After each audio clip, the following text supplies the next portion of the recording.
આજનો ટોપિક આપણે GK flip flop ઉપર છે. આજનો ટોપિક કયો છે? આપણે જીકે ફ્લિપ ફ્લોપ પર. આગળના આપણે વિડિયોમાં આપણે શું જોયું? આરએસ ફ્લિપ ફ્લોપ જોયું.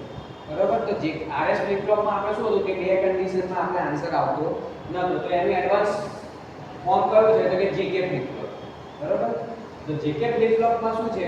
તો કે એમાં combination of RS flip flop અને બે એન્ડ ગેટ. તો તમે જોશો તો આ આખું આરએસ ફ્લિપ ફ્લોપ છે અને એની આગળ આપણે બે એન્ડ ગેટ લીધેલા છે.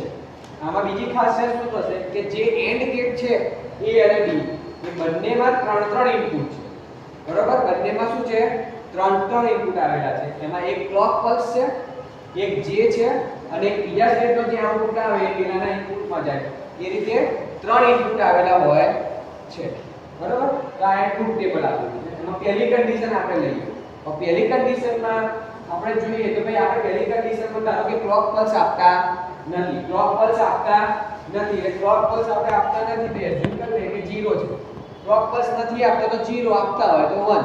બરોબર? તો અને J બરાબર 0 છે અને K બરાબર પણ શું છે? 0 છે. હવે તમે અહીંયા બંને 0 થાય એટલે બંને કેવા રહેશે? ડિસેબલ રહેશે. બંને કેવા થશે? ડિસેબલ. કારણ કે આપણને ખબર છે કે એન્ડ ગેટ ક્યારે આન્સર 1 આપે કે જ્યારે બધા ઇનપુટ 1 હોય તો જ આ એન્ડ ગેટમાં અહીંયા 1 આવે. પણ આમાં શું છે? આ બી 0 છે, આ બી 0 છે. એટલે બે ઇનપુટ તો 0 થઈ ગયા. એટલે આ બંને ગેટ કેવા થઈ જશે? ડિસેબલ થઈ જશે. ડિસેબલ થઈ જશે એટલે આપણે શું થશે કે આગલા સ્ટેજનું જે આઉટપુટ હશે, આગલા સ્ટેજનું આઉટપુટ Qn એ આપણે અહીંયા આવશે. એટલે આગલા સ્ટેજનું Qn કહેવાય અને જો આ સ્ટેજનું મળે તો એને શું કહેવાય? Qn + 1. એટલે આપણને કોઈ પ્રકારનું આઉટપુટમાં ચેન્જ થતું નથી. એટલે શું આવશે? નો ચેન્જ આવે. શું આવશે? નો ચેન્જ. એટલે પહેલી કન્ડિશનમાં કોઈ પ્રકારનો ચેન્જ થતો નથી. હવે આપણે ધારો કે ક્લોક પલ્સ 1 લઈએ. બરોબર? હવે દરેક માટે આપણે ક્લોક પલ્સ શું લઈ લઈશું? 1 લઈ લઈશું. હવે એમાં J બરાબર શું લઈએ છે? 0 લઈએ છે અને K બરાબર આપણે શું લઈએ છે? 1 લઈએ છે. એટલે આમાં જોઈ લો તમે કે અહીંયા 1 જશે, 0 જશે. એટલે આ અત્યારે આપણે શું થઈ ગયું? ડિસેબલ થઈ ગયું. અને આ અત્યારે પૂરતું આ શું કહેવાય? 0 થાય એટલે ડિસેબલ કહેવાશે. 1 અહીંયા આવે છે અને અહીંયા 1 આવે છે એટલે ઇનેબલ કહેવાશે. એટલે આ ટાઈમે આપણને અહીં શું મળશે? અહીંયા શું મળશે? S 0 થશે. એ ટાઈમે Q અહીંયા શું થશે? 1 થશે. શું થશે? 1 થશે. એટલે અને અહીંયા 1 આવશે ટેમ્પરરી તો અહીં બાર 0 થશે. એટલે આ 0 ક્યાં જશે? તો કે આ 0 જશે. જુઓ આ 0 અહીંયા જશે. બરોબર? અહીંયા આવશે. અને આ 1 ક્યાં આવશે? તો કે 1 અહીંયા આવશે. બરોબર? આ 1 અહીંયા આવશે. એટલે આ ત્રણે ત્રણ કેવા થઈ ગયા? આ 1 અને 1. આ ત્રણે ત્રણ 1 થઈ ગયા એટલે એન્ડ ગેટ આ B કેવો થઈ ગયો? તો કે B1 થઈ ગયો એટલે ઇનેબલ થઈ ગયો. બરોબર છે? એ ટાઈમે 1 ક્યાં જશે? R માં. એટલે તમે R માં જોજો ને આ S શું થઈ જશે? કારણ કે 0 0 છે એટલે S 0 થશે. એટલે જે તમે આગળના RS ફ્લિપ ફ્લોપમાં જોશો કન્ડિશનમાં કે S બરાબર 0 અને R બરાબર 1 હોય તો R બરાબર 1 હોય તો એ કન્ડિશન કેવી આવશે? રીસેટ વાળી કન્ડિશન આવશે. કઈ કન્ડિશન આવશે? રીસેટ વાળી. બરોબર છે? હવે બીજી આપણે કન્ડિશન છે 1 0. બીજી કઈ કન્ડિશન છે? 1 0. તો 1 0 માં આપણે શું લઈશું કે J બરાબર 1 અને K બરાબર 0. તો J બરાબર 1 અને K બરાબર 0. એટલે ચલો આમાં કે 1 0 એટલે અત્યારે આ પૂરતો ડિસેબલ છે. બરોબર છે? આ અત્યારે ઇનેબલ થયો છે 1 1 છે એટલા માટે. એટલે અહીંયા 1 1 છે એટલે અહીં શું આવશે? S 1 આવશે, Q 0 થશે અને આ 0 થશે તો આ 1 આવશે. એટલે આ જે 0 આવ્યો આપણે એ ક્યાં આવશે? અહીં આવશે. અને આ 1 જે આવ્યો એ 1 ક્યાં જશે? અહીં જશે. એટલે આ ત્રણે ત્રણ 1 થયા. જોઈ લો આ ત્રણે ત્રણ શું થયા? 1 થયા. એટલે આ એક ગેટ કેવો થશે? ઇનેબલ થશે. કેવો થશે? ઇનેબલ થશે. અને આપણને આ ઇનેબલ થશે એટલે આપણને શું મળશે? 1 મળશે. અહીં આન્સર કેટલો આવશે? 1 આવશે. અહીં ડિસેબલ છે એટલે જવાબ શું આવશે? 0 આવશે. એટલે Q ની કન્ડિશન કેવી આવી? 1 આવી. એટલે અહીં હંમેશા આપણે Q ની કન્ડિશન લખીએ છીએ. એટલે Q કેવો આવ્યો?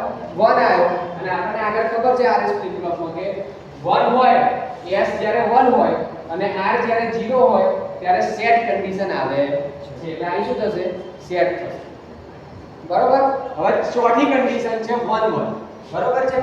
હવે આ કન્ડિશન ઇમ્પોર્ટન્ટ છે કે આમાં બધું શું થશે? 1 1 થાય. તો શું થશે? ધારો કે આ બી 1 થયો, આ બી 1 થયો. એટલે આ બંનેમાં 1 થયા. આ બંને સરખા થશે.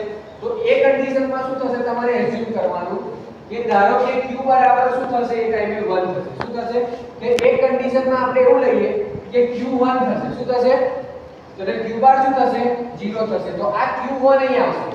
q બરાબર 1 થયો એ ક્યાં આવશે અહીં આવશે. એક સમય માટે b વાળો ઇનેબલ થશે. એક સમય એવો હશે જેમાં શું થશે b ઇનેબલ થશે અને આ q 0 થશે એટલે અહીંયાથી આપણને 0 આવે છે એટલે આ ડિસેબલ થશે. આપણે બે કન્ડિશન થઈ છે.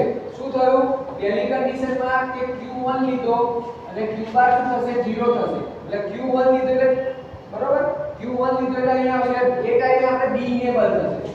કયો તો કે b ઇનેબલ થશે અને એ કેવો થશે ડિસેબલ થશે. બરોબર એટલે a ડિસેબલ થશે તો અહીંયા s 0 થશે અને r 1 થશે. બરોબર છે ત્યારે અહીં 1 જવાબ આવશે 0 આવશે. પણ કઈ કન્ડિશનમાં q1 લીધો અને q બાર 0 લીધો આપણને ખબર નથી કારણ કે બધું 1 1 છે એટલા માટે. હવે બીજી કન્ડિશન આપણે એવું લઈએ કે q બરાબર 0 લઈએ અને q બાર 1 લઈએ તો એમાં શું થશે ઊંધું થઈ જશે.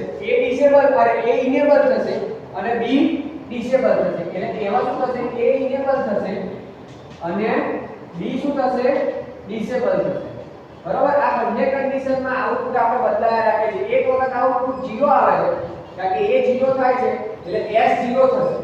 બરોબર છે એટલે એક ટાઈમે જવાબ 0 આવે છે એક ટાઈમે જવાબ શું આવે છે 1 આવે છે.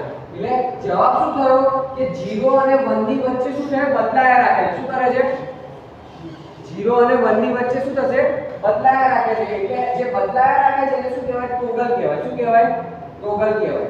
એટલે આ qn બાર એટલા માટે લખ્યું છે કે તમે જે લો છો એના કરતા ઊંધો જવાબ આવે છે. જો 1 લેતા હોય તો 0 આવશે 0 લેતા હોય તો 1 આવે એટલે 12 માં શું થાય ઊંધું આવે 1 નું 0 0 1 1 એટલે આઉટપુટ ના qn પ્લસ માં શું આ કન્ડિશન લખી છે qn બાર અને આન્સર માં શું આવે છે ટોગલ. કેમ ટોગલ કારણ કે જવાબ કેવો છે 0 અને 1 ની વચ્ચે શું કરે છે બદલાયા કરે છે એટલે આપણને આઉટપુટ ચોક્કસ મળતું નથી. બરાબર તો આ રીતે આપણે જે કે ફ્લિપ ફ્લોપ થયો તમારે ખાસ આમાં યાદ રાખવાનું છે કે આમાં બંને ઇનપુટમાં 3 ઇનપુટ આવશે અને SR ફ્લિપ ફ્લોપ નું તમારે ટ્રુથ ટેબલ યાદ રાખવાનું છે. તો SR ફ્લિપ ફ્લોપ ના ટ્રુથ ટેબલ પ્રમાણે તમે આમાં સેટ રીસેટ તમે લખી શકશો.